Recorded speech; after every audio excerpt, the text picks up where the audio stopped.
I'm Rafe Needleman. Thanks for coming. This is great. This is my first time in Detroit. It's an awesome city. Thank you. Sorry? Oh, I don't believe that. I'm Rafe Needleman. I'm the editor-in-chief of Maker Media. This is starting today, my second month on the job, so it's pretty awesome to be here. We are about to see a really cool video, and I'd like to thank Pivot for sponsoring this Maker Faire and putting on the screening of the premiere of the second season of their new show, Human Resources, which is a docu-comedy, which you'll see what that means in just a second if you haven't seen the show already, about a startup business called TerraCycle, which makes new goods from old trash. It airs Fridays at 10 p.m. The second season starting on August 7th, and there's more about it on pivot.tv. So I hope you enjoyed the screening. Afterwards, we're going to have a little talk here with Rick Zoltner, who is one of the TerraCycle engineers and one of the guys you're about to see up on the screen. So hang out after the screening, and we'll have a little chat, and you can ask some questions. Enjoy the show.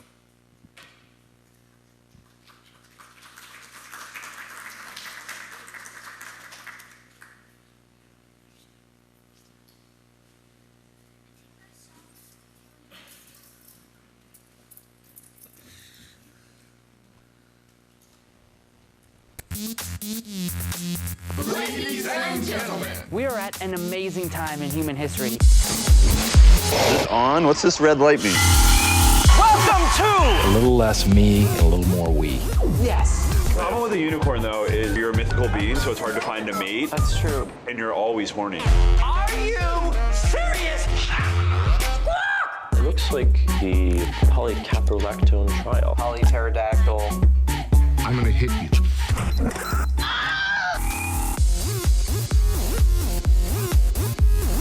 Here at Human Resources, we're on our way to recycle anything, no matter what. Anything? Plastics, textiles, chewing gum, cigarettes. I'm glad you don't smell like an ashtray anymore. Thanks. Glad you're enjoying my musk. Yes, Mickey. How you call your lover boy? Come here, lover boy.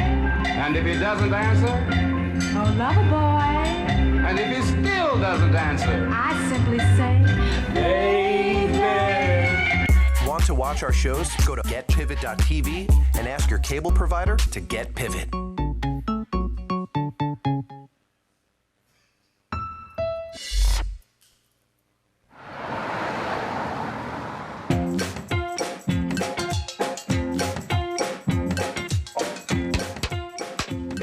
That's new. That's nice. Welcome to your first interview of the new season. Good to be here. This is Tom interview. You know, I have a slate on my phone. Does all that. What are some of the updates on TerraCycle since we last saw you guys? It's a good question. Since last year, TerraCycle has grown. We added about a dozen new employees, opened in Japan. Our zero waste box division has just exploded. Let me just tell this guy I can't talk. Tom? So how have you been since last season? So I have a new haircut. Or I guess it's less of a haircut, it's more a styling variation. If we find the next big thing, can't we stop looking for the next big thing because we've already found it? No, not in this company. Oh, and we have a new lab. The design team's been working on tons of projects for our corporate partners. Plus, I'm sorry. Come here. How have things been with you since season 1? Got a lot of new friends on Facebook, a lot of likes. You have OkCupid too? Yeah. What about Match? No. No girlfriend yet. You have fun on my Tinder account, Okay. So how's life? Life's good. I have a girlfriend now. Where'd you meet her? Tinder. So I did crush it. Match, Steven, we got a match. I switched from the account management position to strategic partnerships, so now I'm in the PR division. Wow, you're a fantastic writer. Was that your best subject No, in that school, was my writing? worst. I'm Asian, I was good at math and science. It's been great so far. Any developments, new things in your life? This is my new dog, Margaret. That's her with her lamb chop. She's so cute. She looks like baby deer. I have been promoted. I'm a director now. Yep, I changed my bio. I updated my LinkedIn. Just made a big sale. Gonna go ring the gong. Guard your ears. Congratulations. Thank you. Means a lot. Cool. Sorry about that.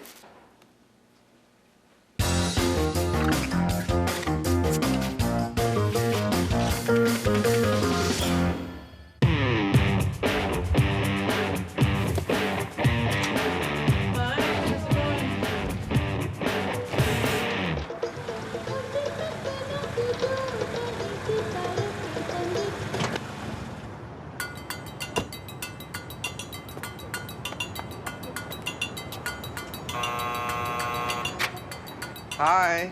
Can I help you? I'm Tony. Oh, new guy. Yeah, that's me. All right, welcome to America, Tony. Thank you. Tony was one of our Canadian salespeople, and he's been promoted to the global head of sales. Welcome to Trenton. What that means is he's out there selling, but he's also managing 15 salespeople across 21 countries. Get yourself settled. Thank you. All right, enjoy. The Canadian office was 8 people when I left, and I'm coming here and we're close to 100. So it's a unique experience, but I've never made a bad decision. Hey, Tom. Hey, Tony, how you doing? Good, man. How are you? Welcome to the States. Thank you very much. It's nice to know that Tom is a Canadian himself, so I know I have one ally. I got a speeding ticket on the way down, because the miles, kilometers thing. See you later. Have a jól utazás, és majd gyere ki egy pár hónap múlva, de fogok látni márciusban jövök ki. Szóval akkor csinálunk egy ilyen hétvég. Ciao. He moved here from Hungary, so he's more special than you are. Guys, I think we should dedicate this family fair to Dennis. Oh. To Dennis. Hi, this is Dan Harris. I was returning your phone call about some zero waste boxes. TerraCycle's goal is to eliminate the idea of waste. And we do that by making things that are non-recyclable, recyclable. And zero waste boxes are a way to recycle anything, no matter what. We have a box for everything. I don't take the word everything lightly. Anything that a normal consumer could put in the mail and not get in trouble for. We got a box for that. We got a box for that. We do have a box for that. On our site, we have over 100 zero waste boxes. We can collect coffee capsules, organics. We've got a human hair box, earplugs, gum. Just fill it up with your waste, drop it off at any UPS, and we'll recycle it. Yeah, they'll ship out today. Thank you. Gong hit. I'm a sales machine, I'm not gonna lie. Dan loves hitting the gong, if you haven't noticed.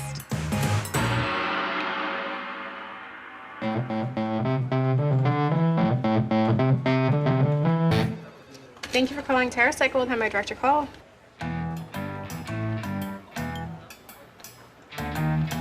What were your first impressions of Tony? I thought Tony was a crazy Viking person that somehow knew stuff about business development. Hey, Tony. What are you drinking out of? What is that? It's a gourd, yeah. How do you drink your mate? Oh, I don't drink mate.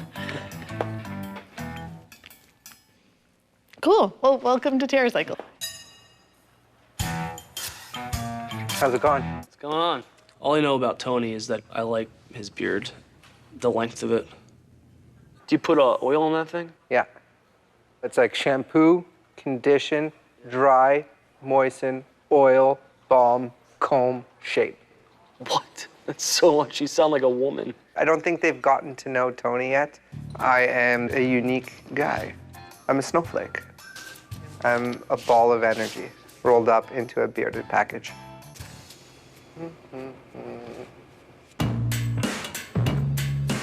Steven, you still have a Livestrong on? Yeah. What year are you from? 2006. You know, you guys coordinated your colors today. You know, it happens pretty frequently, but it's not intentional, I assure you. Are you sure? It's not like a his and her thing? No. So anyway, I've been hearing the sales have been good? Sales have been great. Zero waste boxes moved from a 5-figure department to a $1 million business unit, all in 12 months. And Dan and Randy have been instrumental to its growth. So what type of places are buying? Big places, coffee retailers, shoes, shoe stores, online clothing retailers, big partners that sell lots of office equipment. And they're taking a whole range of zero waste boxes? The gamut, but there's one little issue. Medium-sized businesses, they haven't quite picked it up the same way. And what's the issue, do you think? I think a lot of these businesses are very, lean running. You mean it's budget, basically? It's budget. And so what are your thoughts on solving for that? We just need to emphasize the fact of why it's important to recycle. And not only that they'll stay ahead of the curve and that this will actually drive new sales. The key is, can it make them money? Would you go to a coffee shop if you know they're now recycling their coffee cups and you know they're now recycling their coffee grounds with a zero waste box? And if you choose that coffee over some other guy's coffee, then suddenly that zero waste box brought in a customer. Absolutely. I mean, maybe it's going to medium-sized factories. And what I challenge you on is, instead of going to it from a place of, here's how you solve your guilt, maybe it's more along the lines of, hey, here's how you can differentiate your business. Tom, I think the word that we're dancing around here is audit. We go there, see what they need, give it to them. The audit's great because you're walking around someone's businesses, you're engaging them. Not only will you get to see all the various things where waste is collected and accumulated, but there's opportunity to get in that marketing plan and let them know that people love being green. Promote the fact that now you're the greenest coffee store or the greenest pizza shop or the greenest donut store on the block, because now you recycle things the competition does not. That's really just what it comes down to. I feel a lot of pressure to make sure that this audit is successful, and I don't know, what would happen if it weren't.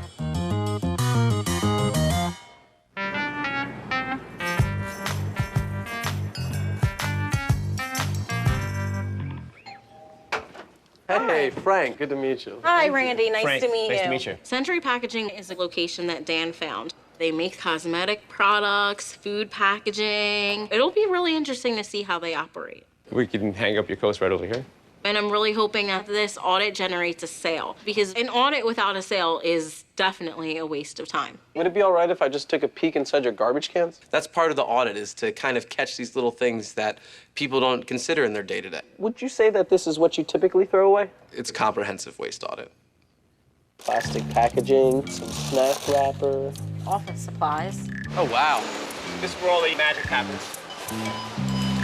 This is our foil stamper, and we have excess foil after we're done hot stamping. How much of this would you say you generate on a daily basis? About 6 or 7 trash bags a day. Okay. We can take it back to our R&D team and have a look at it. Every process that they have has leftovers, so we can pelletize it and we can make money on both the front end and the back end. So it's not a coincidence that this Mylar ribbon is colored gold, because I'm seeing money. I think you have me looking at everything now. That's the goal. So what would you recommend to start? So what we recommend is 4 to 6 boxes to start with each month. We have the coffee capsules. The office supplies and earplugs and hairnets. And we're gonna take the Mylar foils back to the lab. We'll see if they can be blended into anything that we've currently got a process for. So how much do you think all this is gonna cost?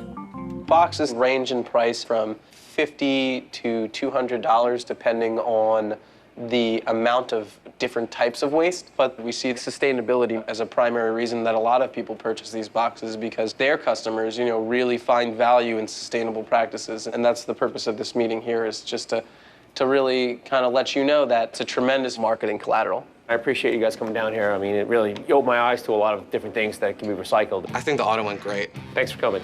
Frank was really into it, but a sale's not a sale until it's sold, and we gotta get him to actually buy this stuff now. That's the best audit we've ever done. Dan, that's the only audit we've ever done.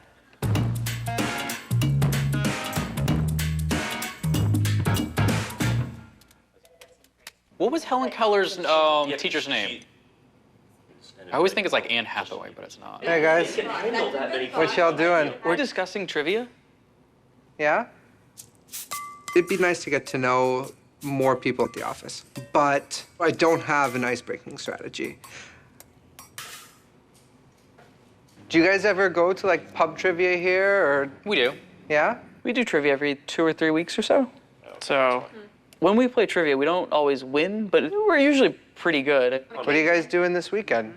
We should line something up. All of us come together have like one really good strength. What would you be? General knowledge / winner / modern day Renaissance man.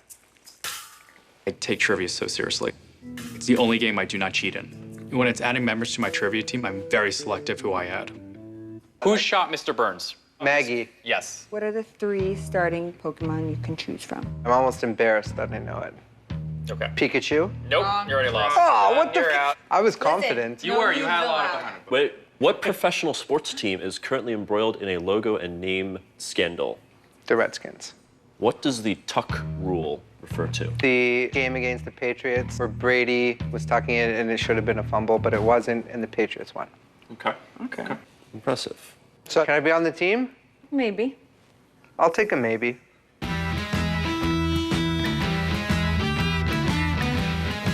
Sidearm? No crazies. Now you ruined our fun. Hey, how's it going? Having a science department in the office is more than beneficial, it is integral. I can't sell new products without new science, and this is how we get that. So we did this audit. The thing that they really had the most of is this Mylar with foil coating. Okay, so I suppose you want me to test this stuff? Yeah, that would be great. Do we need a new box? Can it go in existing boxes? That's really what Rick is going to determine with these samples in the lab. Scanalyze. Oh, that's awesome. That's not a real word. Oh, no, we scandalize a lot around here. That's not a thing. Oh, it is a thing. This matches up very well with polyester, which is PET. The Mylar is just PET, so that's actually a fairly valuable commodity. We really just have to melt it down, turn into new pellets, and become a number of products. You could give this stuff its own box, and we'll just process it like any other PET material. Thanks, sir. Thank you. Your hands are a little... You moisturizing? Yeah, I moisturize. It's cold out. Is it Googleable or Googleable? I like Googleable better. I like Googleable. Hey, Tony, what's up? Trying to make my desk. You want to help me? No. I think Canadians are a nice people, very peaceful. They brought us Nickelback. But we gotta wear a lot of hats on this team. Everyone on the team thinks you're gonna do a good job because you know about sports. What other things are you strong in? My bachelor degree is in history. Oh, really? Yeah. Oh, that's actually really cool. What are you guys talking about? History. You know all the presidents are related. You know that? How are they all related? They can all be traced back to this one king back in England. Even Obama. A 12-year-old girl figured it out. Did you hear about Ben Franklin? They found a lot of dead bodies under his home in England. He was like a witch, like a warlock. All right. Best thing to do with Dean is just smile. I'm like, okay. Don't go down the rabbit hole. Never go down Dean's rabbit hole. That came out dirty. It won't even cancel. Dude, this computer sucks.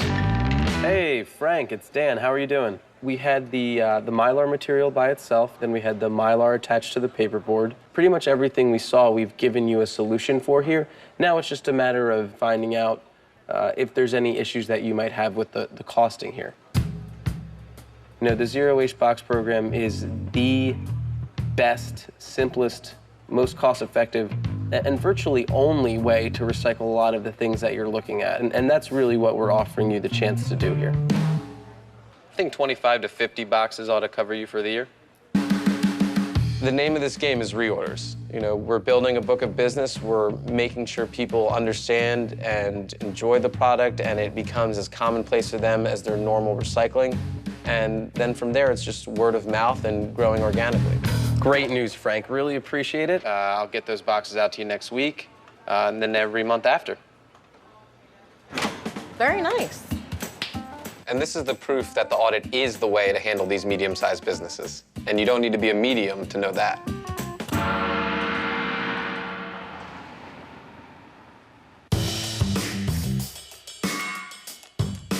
Question number 6 now. Wagner syndrome is associated with what part of the body? I think it's the feet. That would be A, the eye.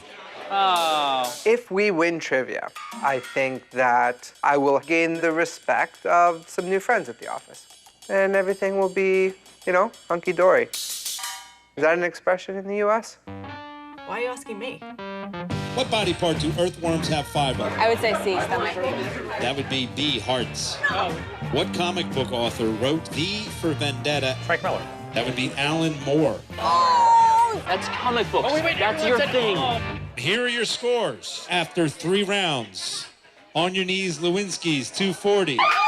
Suck it, nerds, 240. Trivia cycle, 150.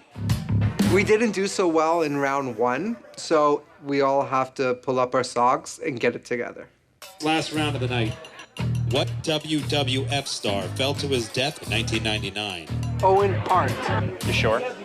Owen Hart. Oh! Okay, I'm gonna guess China. Morocco. South America. It would be China. Yeah! In West Side Story, who were the Jets' rivals?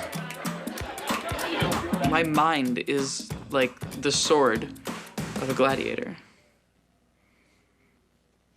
What element makes up 2/3 of the mass of the human body? Carbon.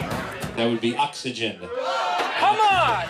I was thinking the human body less water instead of the aggregate weight of the human body by atomic mass. Other than the U.S., what country has been the birthplace of the most Major League Baseball players? Tony, this is all you. Dominican Republic. Are you sure? The Dominican Republic. Good job. The answer is Tony Parker. You're welcome. That is false. That was clutch. I'm crushing this. Congratulations. We'll see how we do. Here are your scores. Your third place team tonight, Check Your Mama. Your second place team tonight, Trivia Cycle. Yeah! Tony, you're on the Trivia Cycle team. Definitely agree that Tony has a permanent spot on our trivia team. Well done. We gotta pick a new name. I don't really like that one. It's Tony Cycle. No. Without him, we would have lost. Well, we did lose, but we came in second, so that's all that matters. Trivia Tony. Nothing with Tony in it. Steven? Open up. Oh. Oh.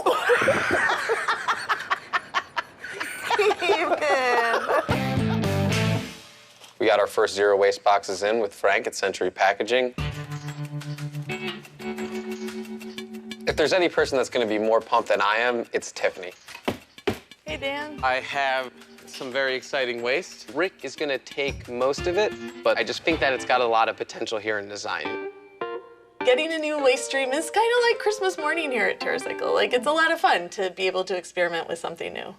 Oh, this is cool. Look at this. It's really lightweight. This is really neat stuff. How much of this material are you getting in? Oh, that's a long... A lot. A lot. There's so many things that you could do with this shiny stuff. We could weave it together into like purses and handbags, accessories. Totally. Maybe we could twist it together and braid with it. Maybe we could shred it. Maybe a We suit. would have to do some tests. Like if we fuse it together, twist, weave, press it back into a board, and you could make women's jewelry. You could make men's jewelry. I'm so excited to work with this. You could put it on accessories for your bicycle. Maybe Tia would want to play with it. Yeah. Thanks, Tiff. Darshan, let me dress you like a Christmas tree. What? Name the Spice Girls. Ginger, posh, baby, sporty, scary. Nice. Who's new to this country, fantastic at trivia, and made some new friends. This guy. What are you guys talking about? Trivia. Oh, I have a lot of knowledge. Did you guys know that evolution is a complete fraud? Did you guys know that Jonestown was a CIA mind control experiment? You guys know about the moon? It's way too big. A 12-year-old girl figured it out.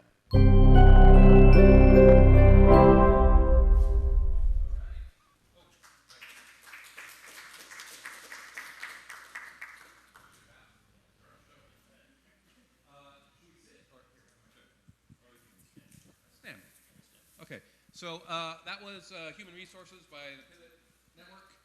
And this is Rick Feltner, the nerd from the show. So he has an engineering background from Rutgers and a master's in green tech from USC. And at TerraCycle, he is officially the director of process development. Is that right? Cool. So thanks for joining us. I have a few questions. So Go for it. I have to start with this. So for many years, I covered startup businesses, mostly in California, literally over 1,000. And I have seen a lot of really good and a lot of really bad ideas.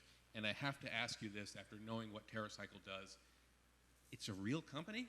It is a real company, yes. We've got a couple rounds of angel investors. Yeah. It's technically operating at as a triple bottom line company, which means that we intentionally limit our profits to 1% per year. We don't pay dividends. We basically operate as a non-profit. most of our effort goes into recycling waste, and then we actually pay a small fee to every person who sends us in waste. We give them basically a donation they can put towards a nonprofit of their choice. So people box up their trash, send it to you, and you profit from that. We don't really profit from it, but we recycle it, yeah. You run a business from it. Okay, cool. That's really cool. If it works, I mean, that's awesome.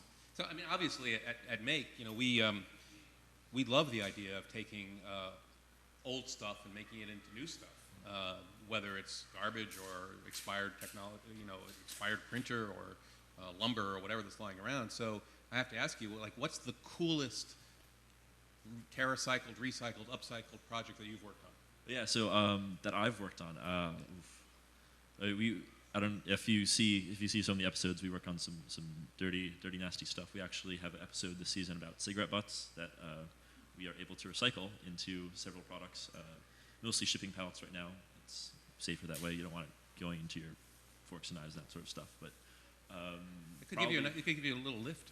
Yeah, well, you know, or calm some people down. But no, probably cigarette butts is one of the more challenging things we've done in our time. Okay, because I saw the Mylar strips. I mean, that's kind of obvious. They're shiny and they can be used for streamers. Okay, and, yeah, so there's two departments. We have design, which you saw a little bit at the end there with Tiffany, and they do the upcycling, which is like you can make clothing out of it, you can weave it, you can turn it into bags. Just sort of use the material as it is in its current form. And I'm in the R&D department where it's more what is it made of, what can we recover from it as a material. Like it's plastic, we can remelt it, reform it, reuse it as a plastic. So that's your lab that we saw up there. Yes. What is the chemical formula on the back wall? The back wall, that is cellulose acetate, the actual makeup of cigarette butts. On the one wall, we also have ABS and PET. Okay. So I thought I'd get you with that one. One of the things that you talk about a lot in here, the CEO talks about, is the idea of waste, which sounds like a talking point, but have you internalized that? What does that mean to you, the idea of waste? And what does it mean for us here who like to make stuff? Sure. So basically, this comes from the idea that in nature there is no such thing as waste. A tree that falls in the woods is food for fungus and other things, termites. They eventually, in turn, will poop out something that the plants can reuse again, and you have a closed cycle of all the material in nature.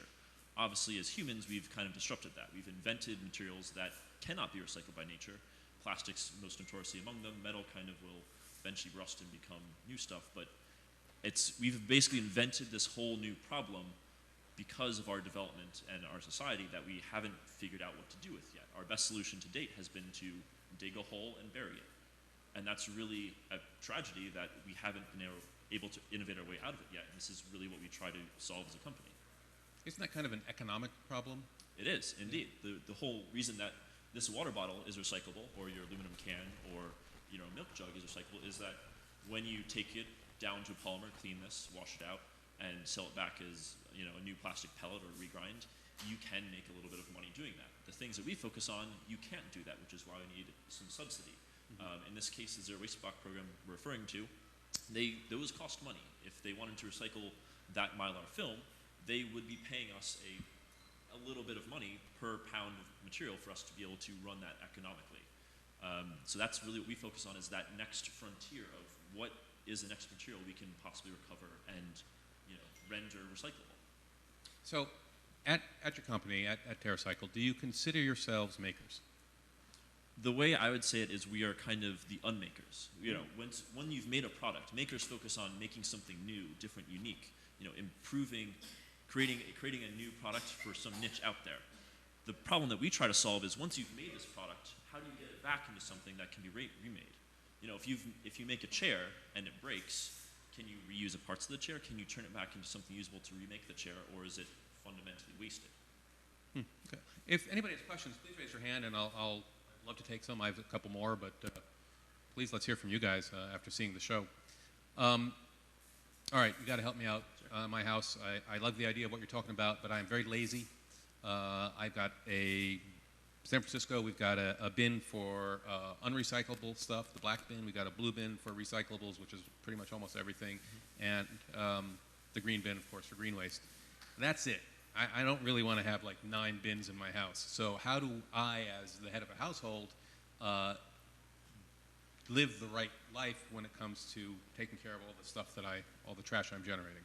Well, so the biggest thing you can really do is, first is to buy, it's not necessarily just with your waste, it's also think about purchasing. When you buy more sustainable products, instead of buying disposable water bottles, buy a reusable one. You can refill it. That fundamentally reduces the amount of waste generated in the first place.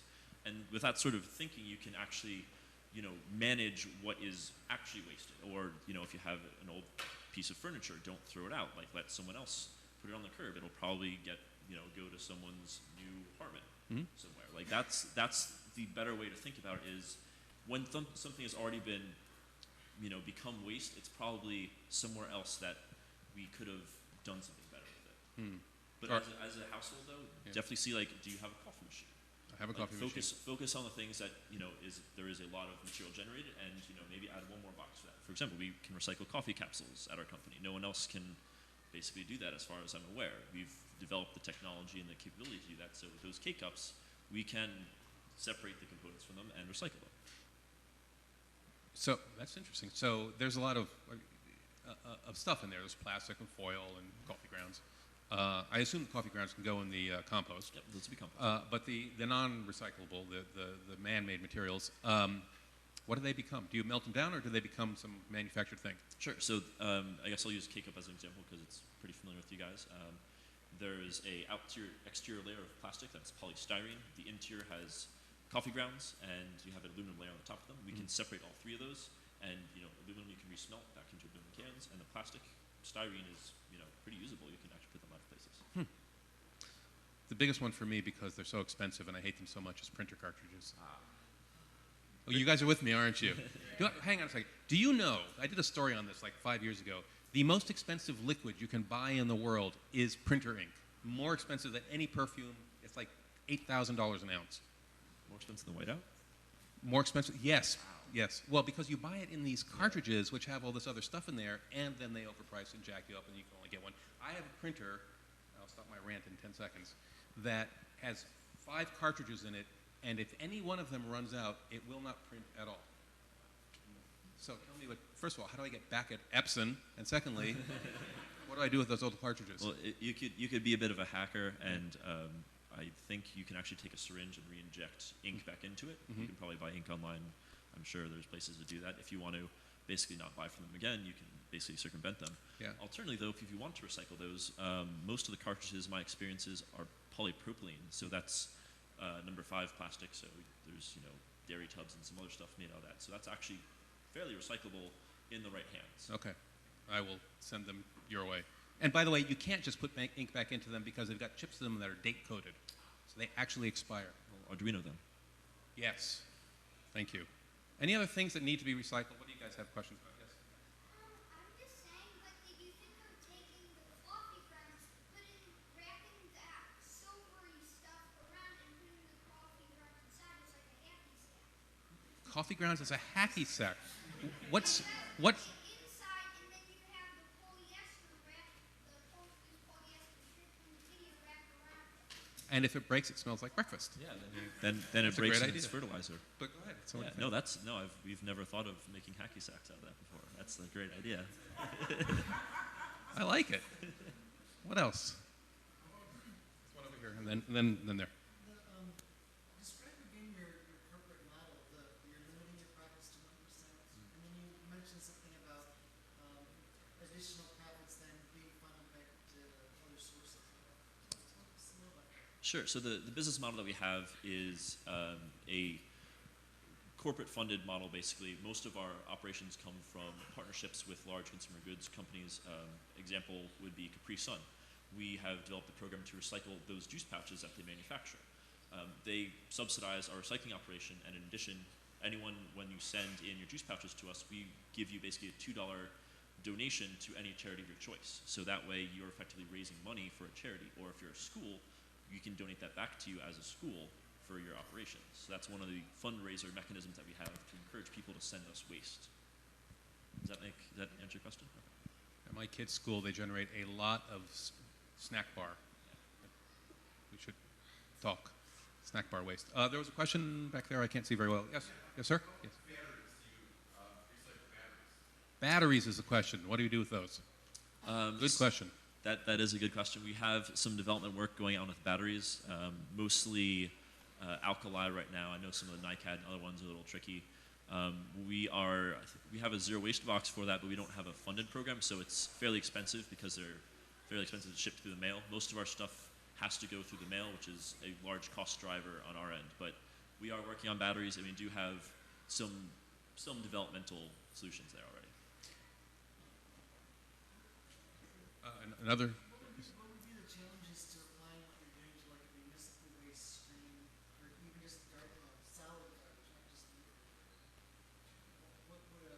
could a city do it, or is it because your end users, so to speak, are pre-sorting everything in a very specific way for you? Is that very important? Yeah, you hit the nail on the head there. The reason we can do what we do is because of the hyper separation of the material when it comes to us. If you mix your juice pouches with all your other recyclables and you add in 10 more things into that, your challenge very quickly becomes separating all those items. It is very difficult to scale that in machinery right now.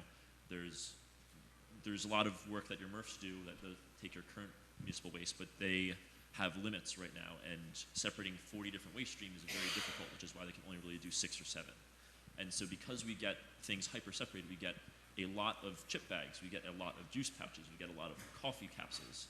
We can develop specialized processes for those. That's the key to it, basically. So I have one last question, unless there are any more. Oh, sorry, great, one more. Yes, sir. Yeah. Say again, what? Used chewing gum. Used chewing gum. Used chewing gum. Does it have any worth redeeming properties after it's... That's disgusting. Go ahead. Yeah. So used chewing gum is actually a modified polyethylene, which is what your milk jugs are made out of, but it's rubbery. So there's actually some pretty good value in it for that property. We've looked at making it into doorstops and like other rubber bumpers like that. I want to buy that product. We clean it, we sterilize it. Yeah, I mix it with cigarette butts and you're really onto something. And you can sell it as chewing, never mind. Nope. Okay, so we're running out of time. How do you decide if a product becomes melted down from materials or remade into something that people buy, like an LP bowl or something? Sure. Yeah. Okay. So the biggest thing for us is going to be volume, how much of this waste is there out there. For most of our operations, about 95% of the waste we collect is recycled. About 3% is upcycled, is what we call when we turn into a bag or turn into clothing, that sort of thing. And about 2% is actually reused. We try to reuse because that's the most economic and environmental solution out there. Is if something is not really broke, then you don't need to throw it away. Okay, well, I would like to remind everybody that the awesome show Human Resources is on the Pivot Network, airs Friday at 10 p.m. The new season is starting August 7th. You can also find it on pivot.tv. Thanks again for sponsoring Maker Faire. Thank you, Rick, for joining us. I'm Rafe from Make Magazine and Maker Faire. Thanks all for coming.